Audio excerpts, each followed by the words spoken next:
வேலையின்மை, வறுமை, கொடுமைகளுக்கு நடுவில் ராமர் கோயில் திறப்பு என்ற பெயரில் ஒரு அரசியல் நிகழ்ச்சியை ஆளுங்கட்சிகளுக்கான ஒரு தேர்தல் திருவிழாவை அவர்கள் ஏற்பாடு செய்து கொண்டிருக்கிறார்கள். மதச்சார்பின்மைக்கு குழி தோண்டி புதைத்து விட்டார்கள். மதத்தையும் அரசியலையும் முடிச்சு போடுகிற விழாவாகத்தான் அந்த விழா அமையப் போகிறது. அதனால்தான் மோடியே அங்கே ராமர் சிலையை நிறுவ இருக்கிறார் என்ற செய்திகள் வருகின்றன.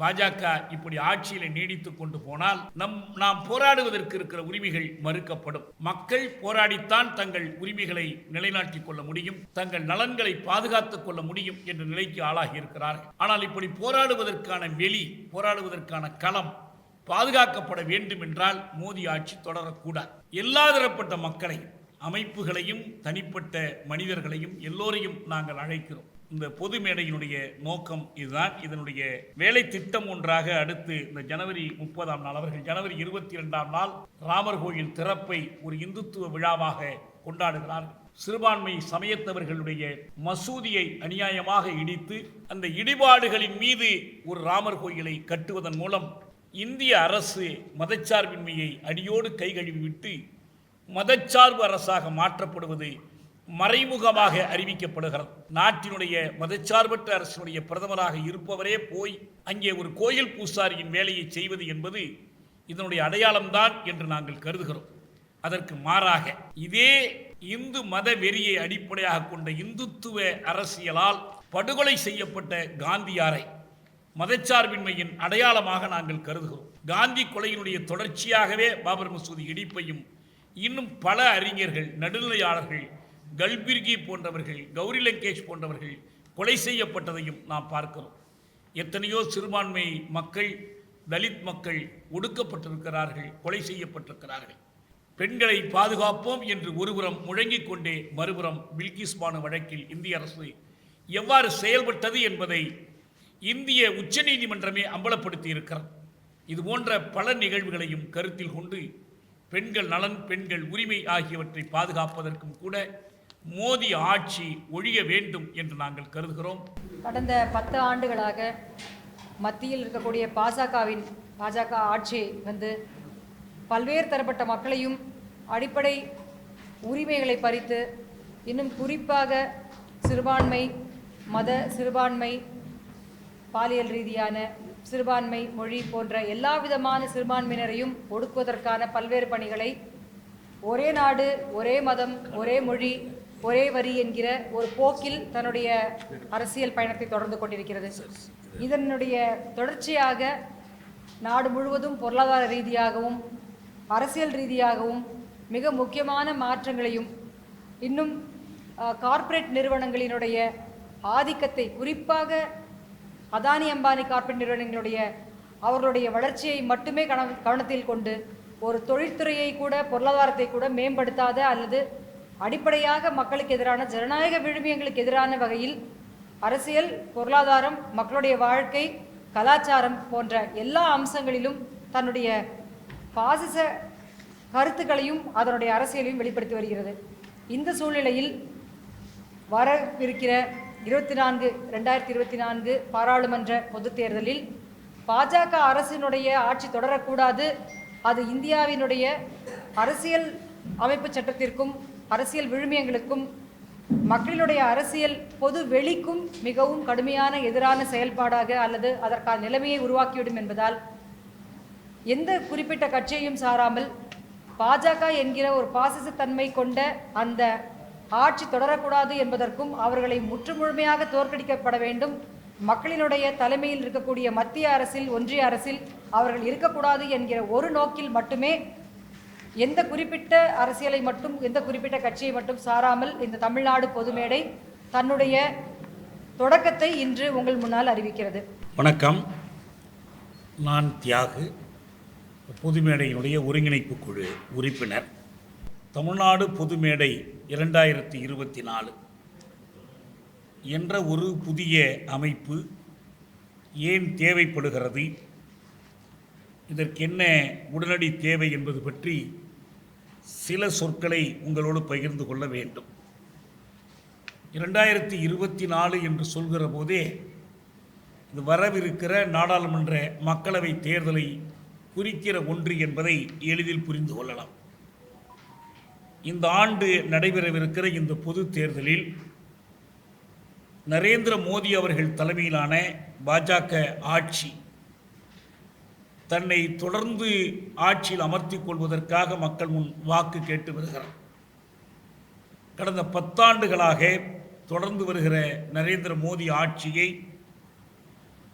வீட்டுக்கு அனுப்புவதற்கான ஒரு சந்தர்ப்பமாக மக்கள் இதை கருத வேண்டும். ஜனநாயக சக்திகள் இந்த வாய்ப்பை பயன்படுத்தி கொள்ள வேண்டும் என்று நாம் கருதுகிறோம். இதற்காக பல்வேறு முயற்சிகள் அனைத்து இந்திய அளவில் நடைபெறுகின்றன. தமிழ்நாடு அளவில் இதற்கான ஒரு முயற்சியை கட்சிகள் சாராத நிலையில் அறிஞர்கள், நீதியர்கள், வழக்கறிஞர்கள், மாணவர்கள், இளைஞர்கள், சிறுபான்மை இயக்கங்கள், பல்வேறு அமைப்புகள், தனியார்கள் ஒன்று கூடி இந்த முயற்சியை நாங்கள் மேற்கொள்கிறோம். பாஜக ஆட்சியை ஏன் தோற்கடிக்க வேண்டும், ஏன் மோடி ஆட்சி தொடரக்கூடாது என்பதற்கான காரணங்களை நாங்கள் பட்டியலிட்டு கூறியிருக்கிறோம். மக்களுடைய கோரிக்கைகள், தமிழக அளவிலும் இந்திய அளவிலுமான கோரிக்கைகளை பட்டியலிட்டு முன்வைத்திருக்கிறோம். எங்களுடைய நோக்கம் ஒரே ஒரு நோக்கம், 2024 பொதுத் தேர்தலில் மோடி தலைமையிலான பாஜகவையும் பாஜக கூட்டணியையும் தோற்கடிக்க வேண்டும். தமிழ்நாட்டில் 40 தொகுதிகளில் ஒரு தொகுதி கூட அவர்களுக்கு கிடைக்கக்கூடாது. அப்படி தோற்கடிப்பதற்கு பொருத்தமான வகையில் மக்கள் தங்கள் வாக்குரிமையை பயன்படுத்த வேண்டும் என்று நாங்கள் கோருகிறோம். மோடி ஆட்சியின் மீதான எங்களுடைய குற்றாய்வுகளை, திறனாய்வுகளை இங்கே வரிசைப்படுத்தி அறிக்கையாக கொடுத்திருக்கிறோம். எங்கள் ஒருங்கிணைப்பாளர் திரு ஹரிபரந்தாமன் அவர்கள் ஒப்பமிட்டு கொடுத்திருக்கிற அறிக்கையில் முதலாவதாக மதச்சிறுபான்மையினர், குறிப்பாக இஸ்லாமியர் மீது அடுக்கடுக்காக நடத்தப்பட்டு வருகிற தாக்குதல்கள், இந்த 10 ஆண்டுகளில் நடத்தப்பட்டிருக்கிற இந்த தாக்குதல்களை நாங்கள் பட்டியலிட்டிருக்கிறோம். பல்வேறு வன்முறை செயல்கள், உத்தரப்பிரதேசத்திலே புல்டோசர் அடக்குமுறை, இந்தியாவிலே இஸ்லாமியரை பெரும்பான்மையாக கொண்ட ஒரே மாநிலமான காஷ்மீரில் 370 செயலிழக்க செய்திருப்பது, இஸ்லாமியர்களின் குடியுரிமையை கேள்விக்குறியாக்கும் குடியுரிமை திருத்தச் சட்டங்கள், பொது சிவில் சட்டம், லவ் ஜிகாத் பொய் வழக்குகள், குறிப்பாக இந்தியாவிலும் தமிழ்நாட்டிலும் ஊப்பா பிரிவுகளின் பேரில் பல முஸ்லிம் செயற்பாட்டாளர்கள், வழக்கறிஞர்கள் உட்பட கைது செய்யப்பட்டு சிறைப்படுத்தப்பட்டார்கள். தேசிய புலனாய்வு முகமை எனப்படுகிற NIA தமிழ்நாட்டில் எந்த கதவையும் தட்டலாம், எந்த வீட்டிற்குள்ளும் நுழையலாம் என்ற ஒரு அவலநிலை ஏற்பட்டிருக்கிறது. சிறுபான்மை மக்களின் உரிமைகளுக்காகவும் பொதுவாக ஒடுக்குண்ட மக்களின் குடியாட்சிய உரிமைகளுக்காகவும் போராடக்கூடிய பாப்புலர் ஃப்ரண்ட் ஆஃப் இந்தியா போன்ற அமைப்புகள் தடை செய்யப்பட்டிருக்கின்றன. குறிப்பாக இஸ்லாமிய சிறுபான்மையினிடையே இந்த நாட்டில் இனி நாம் எப்படி வாழப்போகிறோம் என்ற கவலையை இந்த நடவடிக்கைகள் தோற்றுவித்திருக்கின்றன. இரண்டாவதாக, மாநில உரிமைகள் மீறப்படுகின்றன. கைப்புண்ணுக்கு கண்ணாடி தேவையில்லை என்பது போல தமிழ்நாட்டில் இந்த உரிமைகள் எப்படியெல்லாம் மீறப்பட்டிருக்கின்றன. ஆளுநர் பதவியை பயன்படுத்தியே மாநில உரிமைகளை எவ்வாறு அவமதிக்கிறார்கள் என்பதை நாங்கள் பட்டியலிட்டு காட்டிருக்கிறோம். தேசிய கல்விக் கொள்கை 2020 தமிழ்நாட்டின் மீது திணிக்கப்படுகிறது. இங்கே பல்வேறு மாநில அரசுகள் நெருக்கடிக்குள்ளாக்கப்பட்டு மாநிலங்களுக்கு போய் சேர வேண்டிய வரிகள் அவற்றுக்கு போய் சேராமல் தடுக்கப்படுகிறது. மறுபுறம் மாநில அரசுகள் அதிகாரத்துக்குட்பட்ட பல வேலைகளை மைய அரசே செய்து அதை கொண்டு ஆதரவு திரட்டுவதற்கான ஒரு முயற்சியில் ஈடுபட்டிருக்கிறது. மொழிவழி மாநிலங்களை கலைத்துவிட வேண்டும் என்ற RSSனுடைய சதி திட்டத்தின் அடிப்படையில் தமிழ்நாட்டையும் 3ஆக உடைக்க வேண்டும் என்று அடிக்கடி பாஜகவினர், RSS கட்சியினர் பேசி வருகிறார்கள். அமலாக்கத்துறை, இந்தியாவினுடைய CBI போன்ற அந்த அரசமைப்பு சட்டம் அடிப்படையிலான அமைப்புகளை பயன்படுத்தி எதிர்க்கட்சிகள் பழிவாங்கப்படுகின்றன, பொய் வழக்குகள் தொடரப்படுகின்றன. எவர் எவ்வளவு பெரிய குற்றம் புரிந்திருந்தாலும் பாஜகவுக்கு கட்சி தாவினால் உடனே பதவியும் மரியாதையும் வழங்கப்படுகிறது. இதை நாம் மராட்டியத்திலே பார்த்தோம். இந்திய அரசு யாருக்காவது சேவை செய்கிறது என்றால் அது பெருங்குழுமங்கள், கார்ப்பரேட்டுகள், அம்பானி அதானி குழுமங்களுக்குத்தான் சேவை செய்கிறது. நாட்டு மக்கள் தொடர்ந்து ஓட்டாண்டிகளாக்கப்படுகிறார்கள். ஆனால் அம்பானி அதானி போன்றவர்கள் உலக பணக்காரர்கள் வரிசையிலே உயர்ந்து உயர்ந்து பறந்து கொண்டிருக்கிறார்கள். அதானி பங்குச்சந்தையில் செய்த மோசடிகளை ஹிண்டன்பெர்க் வெளிப்படுத்தியது. ஆனால் அதன் மீது ஒரு விசாரணை நடத்துவதற்கு கூட இந்திய அரசு முன்வரவில்லை. 2014ஆம் ஆண்டு மோடி ஆட்சிக்கு வரும்போது கொடுத்த வாக்குறுதியை நன்றாக நினைவில் வைத்துக் கொள்ள வேண்டும். நாட்டில் வேலையின்மை பெருகிவிட்டது. ஆண்டுக்கு 2 கோடி பேருக்கு வேலைவாய்ப்புகளை உருவாக்குவோம் என்று உறுதி கொடுத்துத்தான் அவர் வாக்குகளை திரட்டினார். ஆனால் ஆண்டுக்காண்டு வேலையில்லா திண்டாட்டம் பெருகி வருவதைத்தான் தற்சார்பான புலனாய்வு அறிக்கைகள், விசாரணைகள் வெளிப்படுத்தி வருகின்றன. இன்னொரு பக்கம் கருப்பு பணத்தை ஒழிப்பதாக அறிவித்தார்கள். கருப்பு பணம் பெருகி வருகிறது. கருப்பு பண முதலைகள் நாட்டை விட்டு வெளியேறி போய் பாதுகாப்பாக இருந்து கொண்டிருக்கிறார்கள். அவர்களோடு மோடி அரசு கொஞ்சி குழாவி கொண்டிருக்கிறது. அதே போல ஊழல் பெருகிவிட்டது. அண்மையிலே சிஏஜி அறிக்கையானது லட்சக்கணக்கான கோடிகள் மோசடி நடந்திருப்பதாக அறிக்கை கொடுத்திருக்கிறது. இந்த அறிக்கைகள் மீது எந்த விசாரணையும் இல்லை. நாடாளுமன்றத்தில் அதானிக்கும் மோடிக்குமான உறவை அம்பலப்படுத்தி பேசினால் நாடாளுமன்ற உறுப்பினர் பதவி பறிக்கப்படுகிறது. அதேபோல் அரசமைப்பு சட்டம் சார்ந்த ஜனநாயக நிறுவனங்கள் மீதான தாக்குதல் தொடர்கிறது. நீதிமன்றங்களானாலும், தேர்தல் ஆணையமானாலும், மனித உரிமை ஆணையமானாலும், நிதி ஆயோக் ஆனாலும், இந்த எல்லா நிறுவனங்களையும் மோடி ஆட்சியினுடைய நோக்கங்களுக்கு வளைத்து போடுகிறார்கள். அம்பானியும் அதானியும் பொருளியலில் வளர வளர அரசியலில் மோடியும் அமித்ஷாவும் மேலே மேலே வளர்ந்து சென்று கொண்டிருக்கிறார்கள். இந்த ஒட்டு முதல் கூட்டணி என்பது கள்ளத்தனமாக நாட்டை முற்றிலும் வறண்டி கொண்டிருக்கிறது. இது போன்ற பல காரணிகளை நாம் கணக்கிலே கொண்டு மக்கள் நலனுக்காக என்ன செய்யப்பட வேண்டும் என்பதற்கான கோரிக்கைகளை முன்வைத்திருக்கிறோம். தமிழ்நாடு பொதுமேடை 2024 என்பது இந்திய நாட்டை, தமிழ்நாட்டை சூழ்ந்திருக்கிற, நெருங்கி கொண்டிருக்கிற இந்த பேரழிவிலிருந்து காப்பாற்றிக் கொள்கிற முயற்சியாகும். இத்தனை வேலையின்மை, வறுமை, கொடுமைகளுக்கு நடுவில் ராமர் கோயில் திறப்பு என்ற பெயரில் ஒரு அரசியல் நிகழ்ச்சியை, ஆளுங்கட்சிக்கான ஒரு தேர்தல் திருவிழாவை அவர்கள் ஏற்பாடு செய்து கொண்டிருக்கிறார்கள். மதச்சார்பின்மைக்கு குழி தோண்டி புதைத்து விட்டார்கள். மதத்தையும் அரசியலையும் முடிச்சு போடுகிற விழாவாகத்தான் அந்த விழா அமையப் போகிறது. அதனால்தான் மோடியே அங்கே ராமர் சிலையை நிறுவ இருக்கிறார் என்ற செய்திகள் வருகின்றன. பாஜக இப்படி ஆட்சியில் நீடித்து கொண்டு போனால் நாம் போராடுவதற்கு இருக்கிற உரிமைகள் மறுக்கப்படும். மக்கள் போராடித்தான் தங்கள் உரிமைகளை நிலைநாட்டிக் கொள்ள முடியும், தங்கள் நலன்களை பாதுகாத்துக் கொள்ள முடியும் என்ற நிலைக்கு ஆளாகி இருக்கிறார்கள். ஆனால் இப்படி போராடுவதற்கான வெளி, போராடுவதற்கான களம் பாதுகாக்கப்பட வேண்டும் என்றால் மோடி ஆட்சி தொடரக்கூடாது. அரசமைப்பு சட்டம் அவமதிக்கப்படும். அரசமைப்பு சட்டம் உறுதி செய்யக்கூடிய அடிப்படை உரிமைகள் மிதித்து நசுக்கப்படும் என்ற நிலையில் மோடி ஆட்சியை வீழ்த்துவதன் மூலம்தான் நாம் வேறு எதை சாதித்தாலும் சாதிக்கவில்லை என்றாலும் இந்த போராடுகிற களத்தை பாதுகாத்துக் கொள்ள முடியும் என்று இந்த பொது மேடை நம்புகிறது. இதற்கு நாம் செய்ய வேண்டியது என்ன? பொது மேடையினுடைய வழிகாட்டுதல் இதுதான். வரவிருக்கிற பொது தேர்தலில் வாக்குரிமையை பயன்படுத்துங்கள். அந்த வாக்குரிமையை எவ்வாறு பயன்படுத்த வேண்டும் என்றால், மோடி தலைமையிலான பாஜக கூட்டணி கட்சிகளை தோற்கடிக்கிற வகையில் பயன்படுத்த வேண்டும்.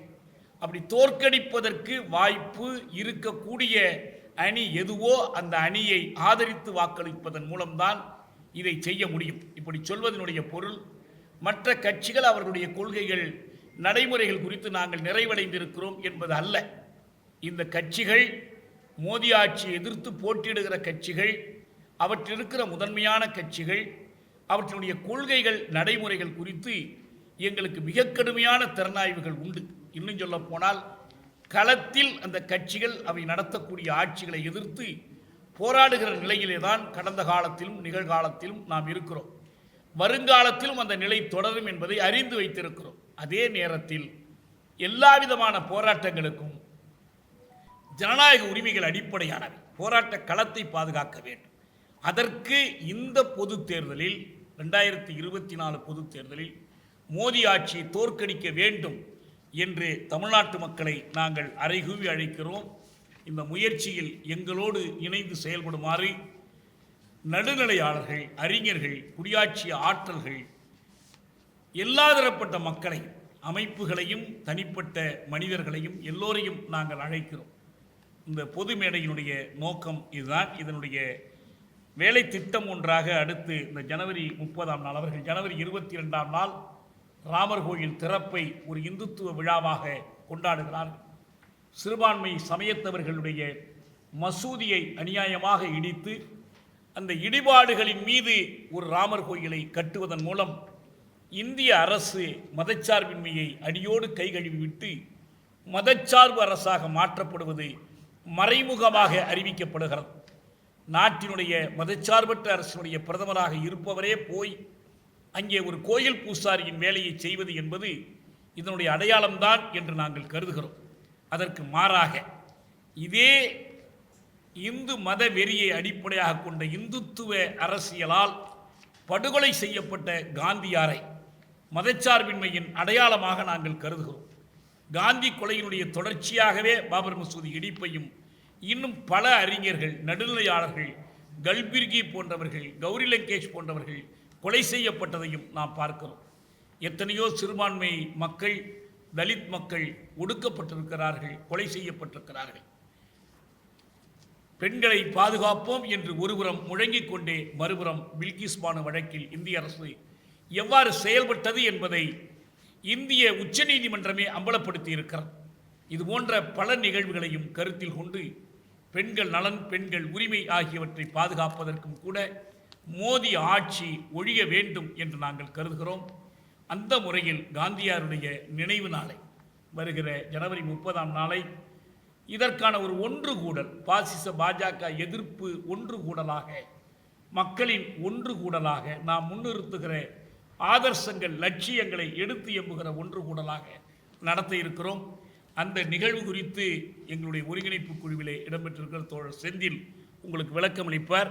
பிறகு வினாக்கள் இருந்தால் நாம் பேசலாம். கேட்டுருங்க.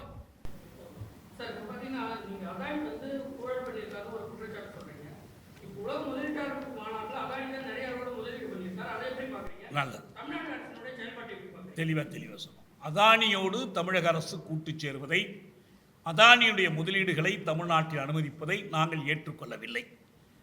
தமிழக அரசுடைய அந்த கொள்கையை நாங்கள் எதிர்க்கிறோம். நான் பேசும்போதே சொன்னேன், பாஜக கூட்டணியை எதிர்த்து போட்டியிடுகிற கட்சிகள், வெற்றி வாய்ப்போடு போட்டியிடுகிற கட்சிகள், அவற்றின் கொள்கைகள், நடைமுறைகள் குறித்தும் எங்களுக்கு மாறுபாடு உண்டு. அதை எதிர்த்தும் நாங்கள் கடந்த காலத்தில் இந்த பொது மேடையில் இடம்பெற்றிருக்கிற பல்வேறு ஆற்றல்கள் போராடி இருக்கிறோம். இன்னும் சொல்ல போனால் தமிழ்நாட்டிலேயே தமிழக அரசு, திமுக அரசு அதானியோடு கூட்டு சேர்வதை எதிர்த்து போராடி இருக்கிற ஒரே ஒரு அமைப்பு பாய்ஸ் எதிர்ப்பு மக்கள் முன்னணி. அதில் இடம்பெற்றிருக்கிற நாங்கள் தான் இதிலும் இடம்பெற்றிருக்கிறோம். எனவே வேறு எந்த கட்சியும் இங்கே போராடியது இல்லை. எங்களுக்கு அதில் தெளிவான பார்வை உண்டு. யாராக இருந்தாலும், திமுக ஆட்சியாக இருந்தாலும், வேறு கட்சி ஆட்சியாக இருந்தாலும். அதே போலத்தான் ராஜஸ்தானில், மகாராஷ்டிரத்தில், மற்ற இடங்களில் காங்கிரஸ் அதானியோடு இருக்கிற கூட்டை நாங்கள் தெளிவாக தெரிந்து வைத்திருக்கிறோம். எனவே அதற்கு எதிராகவும் போராடலாம். ஆனால் இங்கே கேள்வி என்னவென்றால், இந்த தேர்தலில் மையமான கேள்வி பாஜக ஆட்சியை தோற்கடிக்க வேண்டும். அப்படி தோற்கடிப்பது என்பது அதானியினுடைய இந்த கொள்ளையை தடுப்பதற்கு உதவும் என்று நாம் நம்புகிறோம். அதானியோடு திமுக கூட்டு வைத்திருந்தால் அதற்கு எதிரான தீர்ப்பாகவும் அது அமையும் என்று நம்புகிறோம்.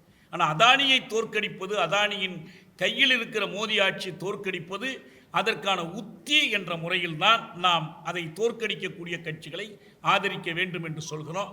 எங்களுடைய கோரிக்கைகளை நீங்கள் படித்து பார்த்தால் திமுக ஆட்சி தொடர்பான எங்கள் விமர்சனங்கள் அதிலேயே உங்களுக்கு தெரியும்.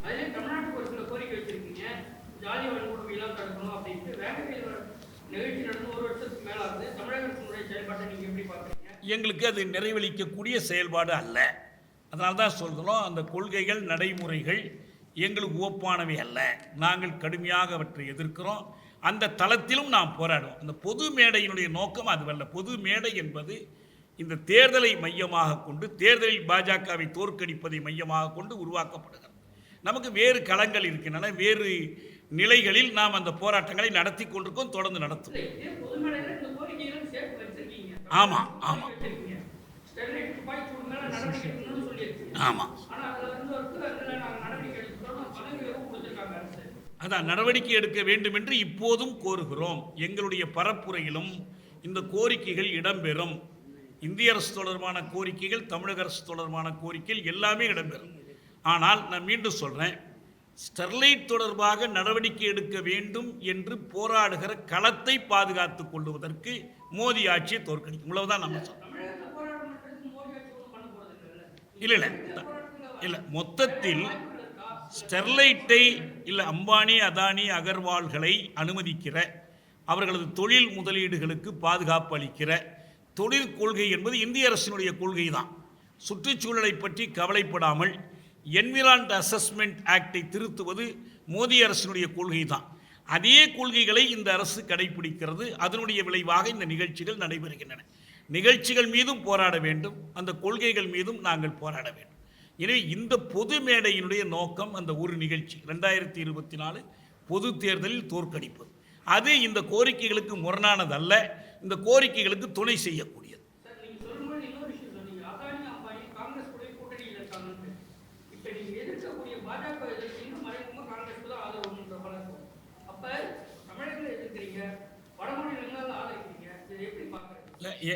நாங்கள் தமிழ்நாட்டை பொறுத்த வரைக்கும் தான் இந்த கோரிக்கைகளை வைத்திருக்கிறோம். இந்திய அளவிலேயே மோடி ஆட்சி தோற்கடிக்கப்பட வேண்டும் என்பது உண்மை. தோற்கடிப்பதற்கு யாருக்கு வலிமை இருக்கிறதோ அவர்கள் தான் தேர்தலில் தோற்கடிக்க முடியும். இப்போ நாங்கள் இந்த பொது மேடையில் இருக்கிற நாங்கள்லாம் ஒரு கட்சி அமைத்து எங்களால் மோடி ஆட்சி தோற்கடிக்க முடியும் என்றால் அது போதும். அது இல்லாதனால்தான் யாருக்கு வலிமை இருக்கிறதோ அவர்களை கொண்டு தான் தோற்கடிக்க வேண்டும் என்று கருதுகிறோம். இல்லை, அதானிக்கு வாய்ப்பளித்தால் எதிர்த்து போராடுகிற களம் நமக்கு இருக்கும். இன்றைக்கு அதானி அம்பானிக்கு எதிராக போராடுகிற களம் பறிக்கப்படுகிறது. நீதிமன்றங்கள் வளைக்கப்படுகின்றன, நீதிமன்ற முடிவுகள் திரிக்கப்படுகின்றன. ஹிண்டன்பர்க் குறித்து விசாரணை நடத்துவதற்கான அனுமதி மறுக்கப்படுகிறது.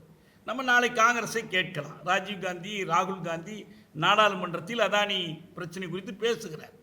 அதானி குறித்து பதில் சொல்ல மறுக்கிறார் மோடி. இதையெல்லாம் நம்ம பார்த்து கொண்டிருக்கிறோம். ஆனால் இதனாலேயே நாம் இவங்களை நம்பிக்கையை வச்சுட்டோம், இவங்க வந்துட்டா இது மாறிடும் என்று கருதுவதாக அர்த்தம் இல்லை. மாறுவதற்கான போராட்டத்தை தொடர முடியும். அதற்கு இது ஒரு வழி என்று கருதுகிறோம்.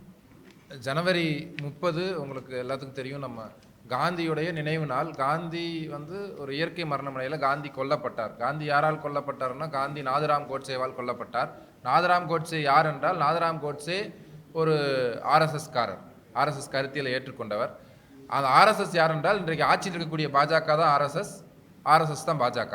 இன்றைக்கு அவர்கள் தான் ஆட்சி. யார் காந்தியை கொன்றார்களோ, எந்த மதவெறி சக்தி காந்தியை கொன்றார்களோ, எந்த கருத்தியல் காந்தியாரை கொன்றதோ, அந்த கருத்தியல் தான் இந்த கடந்த 10 ஆண்டு காலமாக இந்த நாட்டை ஆட்சி செய்து கொண்டிருக்கிறது. அது இந்த நாட்டை, அதாவது காந்தியை கொன்றது போல் இப்போ இருக்கக்கூடிய இந்தியான்ற இந்த ஒரு நாட்டை வெவ்வேறு வகையில் அவர்கள் சிதைத்து கொண்டிருக்கிறார்கள்.